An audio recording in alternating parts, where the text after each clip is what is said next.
സമിതിയുടെ കടയായിരുന്നു. ആരെന്നറിയാം, മറ്റേ പൗര സമിതി ഉണ്ടാക്കിയിട്ട് മാർക്കറ്റില്ല മാർക്കറ്റ് പൗര സമിതി ഉണ്ടാക്കിയിട്ട് മാർക്കറ്റ് എല്ലാവരും ഒരു പൗര സമിതി ഉണ്ടാക്കും. എന്നിട്ട് ഒരു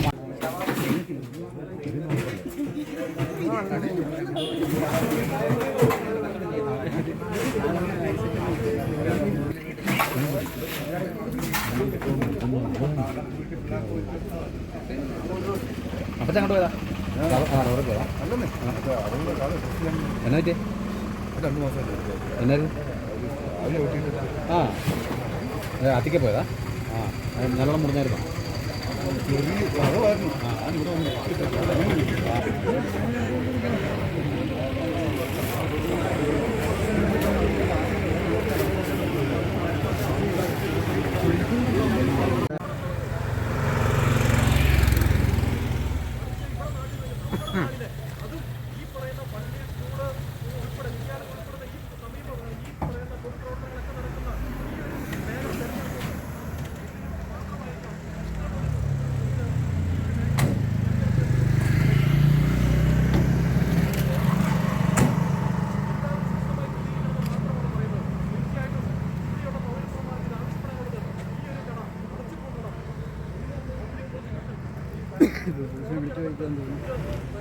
കൂളൊന്നും പറയാം, തട്ടേ പിടിച്ച് ഒറ്റ പോക്ക്.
നല്ല